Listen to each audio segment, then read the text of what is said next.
Au nom du Père, du Fils et du Saint-Esprit. Amen. Évangile de Jésus-Christ selon saint Luc, chapitre 1, des versets 26 à 38. L'ange Gabriel fut envoyé par Dieu dans une ville de Galilée appelée Nazareth, à une jeune fille, une vierge, accordée en mariage à un homme de la maison de David appelé Joseph. Et le nom de la jeune fille était Marie. L'ange entra chez elle et lui dit: « Je te salue, comblée de grâce, le Seigneur est avec toi. » À cette parole, elle fut toute bouleversée, se demandait ce que pouvait signifier cette salutation. L'ange lui dit alors: « Sois sans crainte, Marie, car tu as trouvé grâce auprès de Dieu. Voici que tu vas concevoir et enfanter un fils. Tu lui donneras le nom de Jésus. Il sera grand, il sera appelé Fils du Très-Haut. Le Seigneur Dieu lui donnera le trône de David, son père. Il régnera pour toujours dans la maison de Jacob, et son règne n'aura pas de fin. » Marie dit à l'ange: « Comment cela va-t-il se faire, puisque je suis vierge ?» L'ange lui répondit: « L'Esprit Saint viendra sur toi, et la puissance du Très-Haut te prendra sur son ombre. C'est pourquoi celui qui va naître sera saint, et il sera appelé Fils de Dieu.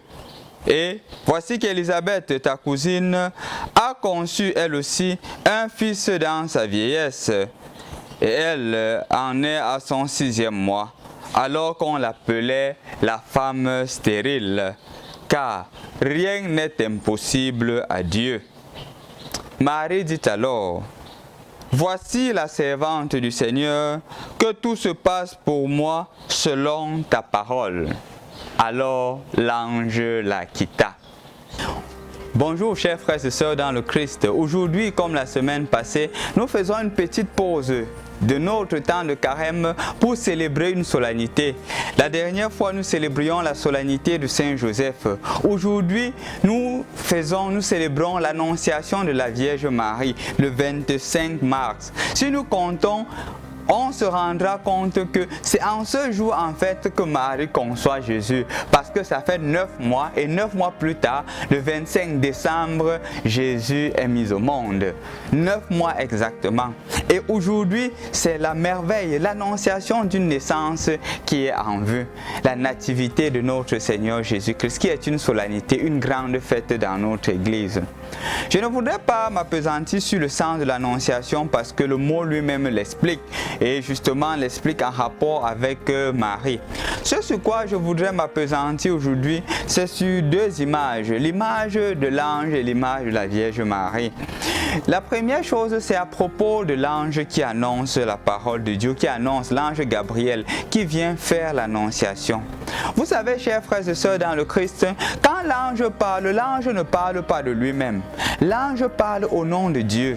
Sois comblé de grâce, le Seigneur est avec toi. Il annonce clairement que ce qu'il dit, ce qui sort de sa bouche, ce n'est pas une parole qui lui est propre, c'est une parole qui vient de Dieu. Et cette annonciation qui vient, ce n'est pas une annonciation en vue de détruire, mais en vue de construire. Ce n'est pas une annonciation qui crée le malheur, mais qui annonce le bonheur. L'annonciation, quand on parle d'une annonce, c'est une annonce qui doit toujours être joyeuse. En effet, chers frères et sœurs dans le Christ, ici je crois que chacun pourrait poser un moment de silence, voir un peu ce que l'ange annonce. Premièrement, l'ange annonce que Marie mettra au monde un fils. En étant vierge, précisons. Et justement, il annonce que regarde, ce qui est en train de se passer dans la vie de Marie, ce n'est pas quelque chose d'unique. Parce que justement, le Seigneur a déjà fait autre chose. Comme sa cousine Élisabeth, qui, étant stérile, a été capable de mettre au monde un fils, qu'on appellera plus tard Jean le Baptiste, le précurseur. Vous voyez, chers frères et sœurs dans le Christ, que d'une manière ou d'une autre, le Seigneur annonce ses merveilles dans nos vies. Le Seigneur ne se lasse pas de nous annoncer les grâces qu'il ne cesse de nous combler à travers l'ange. Et le Seigneur aujourd'hui aussi t'annonce des merveilles. Mais le problème, c'est est-ce que nous sommes capables d'écouter? Est-ce que nous écoutons la voix de l'ange qui nous parle? Parce qu'il faudrait justement une certaine disposition. Il faudrait justement les yeux pour voir les messages que le Seigneur nous donne. Et aujourd'hui encore, le Seigneur t'annonce de merveilles. Le Seigneur t'annonce des bonnes choses à travers les personnes qui t'entourent, à travers des personnes qui te disent que le chemin que tu es en train de suivre là n'est pas le chemin de Dieu. À travers les personnes qui sont en train de te dire que la foi chrétienne que tu vis est une foi bâtie sur Dieu. Les personnes qui sont en train de t'encourager à travers les moments difficiles que tu traverses. C'est ça l'annonciation. Donc d'une certaine manière, chers frères et sœurs dans le Christ, chacun de nous est un annonciateur. Chacun de nous est un ange. Mais justement, l'effort ou l'invitation ici, c'est de devenir effectivement cet annonciateur-là, d'être des consolateurs. Il y a des personnes comme Élisabeth, avant qu'elle ne conçoive, qui traversent des moments difficiles, qui ont des difficultés à avoir un fils, qui ont des difficultés à voir leur foyer être en paix, qui ont des difficultés à avoir de bonnes ententes avec leurs propres enfants. Et nous qui sommes conscients de cela, sommes-nous aussi des annonciateurs? Sommes-nous des personnes qui annoncent des paroles constructives? Sommes-nous des personnes qui encouragent? Sommes-nous des personnes qui redonnent espoir? Tu es aussi un ange de Dieu, mon frère, ma soeur. Et le Seigneur t'invite aussi à être un annonciateur, de la bonne nouvelle. La deuxième des choses que je voudrais partager avec vous aujourd'hui en rapport avec l'évangile, chers frères et sœurs dans le Christ, c'est l'attitude de la Vierge Marie, l'ouverture à la grâce de Dieu, l'ouverture au miracle de Dieu. Non pas sa volonté, mais que la volonté de Dieu se manifeste en elle. Oh, c'est très fort, hein? Apparemment, c'est simple. Je suis la servante du Seigneur, qu'il me soit fait selon ta parole. Oh, c'est facile de dire. Mais quand on est dans des moments difficiles, ce n'est pas aussi facile de le dire, hein? N'oublions pas que Marie est confiée en mariage à qui? À Joseph. Et elle est encore vierge, c'est répété 2 fois pour montrer justement la difficulté de la mission. Elle est confiée en mariage à Joseph et elle accepte de concevoir un enfant, nonobstant toutes les difficultés qui pourront arriver, toutes les persécutions qui pourront arriver.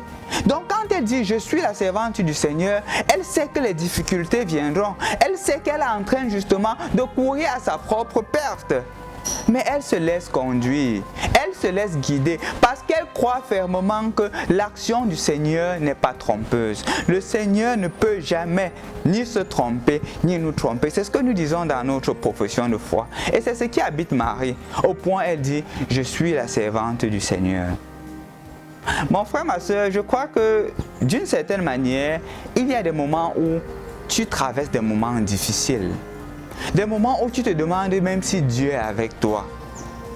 Et justement, Marie devient pour toi et pour moi un modèle aujourd'hui. Que cette parole de Marie ne soit pas seulement une parole qui a été dite il y a de cela 2022 ans, mais qu'elle soit encore dite aujourd'hui dans ta vie et dans ma vie. Je suis le serviteur du Seigneur, je suis la servante du Seigneur, que tout se passe pour moi selon sa parole. Comme pour dire que je suis convaincu que ce qui m'arrive, le Seigneur ne va pas m'oublier. Je suis convaincu que dans les difficultés que je traverse, le Seigneur est toujours avec moi. Et tout ce qui m'arrivera, tout ce qui m'arrive, il fera quelque chose parce qu'il sait qu'il veut mon bien. Parce qu'il veut mon bien et parce qu'il sait que justement je suis là pour faire sa volonté. Et ainsi, ma disponibilité au mystère de Dieu, ma disponibilité à l'action de Dieu et mon humilité en face de ce qui arrive.